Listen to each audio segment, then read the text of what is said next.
Hey guys, it's Skybird here, and today we're going to be taking a look at two brand new Rahi designs that I came up with yesterday. So it's been just another very productive day. Both of these were suggested to me, but we're going to start with the small one here first, which is called the Kohu Owlet. It's this little guy right here, and I'm very happy with this design. People have been suggesting to me to build owls for a very long time, and I've tried in the past several times, but I've just never come up with something that I was pleased with until this design right here. Now this is fairly small compared to some past designs, but I think that was kind of what I was struggling with. I was just trying to make it too large. This design here, however, has the ability to just kind of swivel its head back and forth, because when I think of owls, I think of basically two things.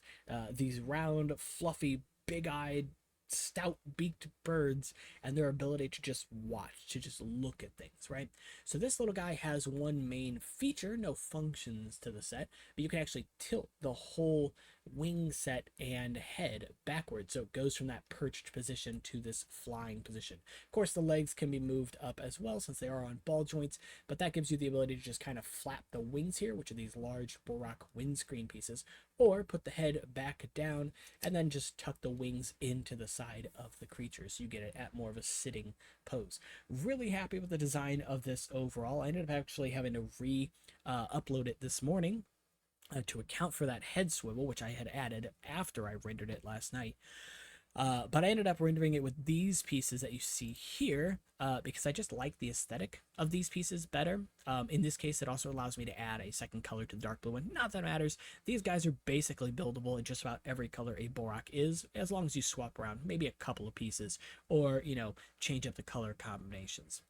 So I'm really happy with the design of these overall, and for the most part they're pretty accurate to classic pieces. There are a handful of modern pieces, as mentioned, these pieces in the neck here, this longer lift arm, as well as these axle pieces, the connector for the beak here, all more modern, but they're all just Technic base pieces, right? There's not modern Bionicle or modern Hero Factory pieces involved here. It's still got that classic true aesthetic. So I'm really happy with the design of this overall. Of course, you can read about its description here. It is basically found in Kawaii, and just this kind of silent watcher of the night, right?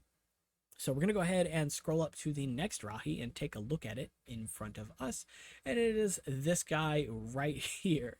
If you're wondering what this is, it is a dung beetle. It is a Borak beetle. So a couple of days ago, someone had actually suggested to me or asked me, have I ever made a dung beetle before? And I said, no, but that's a really good idea, and it's giving me some ideas. So immediately my mind jumps to the image of, these empty borax shells around the island being pushed around by these beetles and like thrown into little dens in the ground and stuff, never to be seen again. I just think it's a funny, kind of cute, but also maybe slightly morbid uh, idea and image in my head. So it is this little guy right here. Well, I say little, and he's actually a fairly straightforward build, but there are some interesting things going on because there's a function here. So if you actually look at it from the side, you can see that there's this set of wheels in the back. It can teeter back and forth just a little bit when there isn't a Borak loaded into the carriage. But when you tilt it like this, so you can see the legs, you can see that as I roll it along the ground, the front and back legs actually move. So the idea is that you can actually insert a Borak into that carriage on the ground, and then when you push it backwards, it'll actually push around the Borak itself. You can also use it to actually carry Borak by actually attaching these little toe ball pieces on the bottom here. Let me try and adjust that a little bit.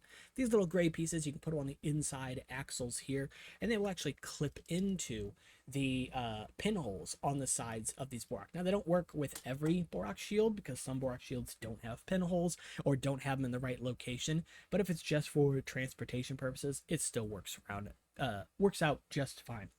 This does work best on carpet material since Borak are not perfectly round. However, the function of the beetle itself will work on any surface, smooth or rough. However, the Borak is what's going to get caught up on those smoother surfaces. So I'm really happy with the design of both of these sets. Of course, you can read the lore about this one here as well. 195 Rahi, just 5 to go until I hit 200. Super happy with it. And if you guys did like this video, make sure to like and subscribe because it does help the channel out a lot. And, let me know in the comments what Rahi you would like to see next. I will try my best to take that as, an opportunity, because I'm on a little bit of a roll right now. Might as well take advantage of it.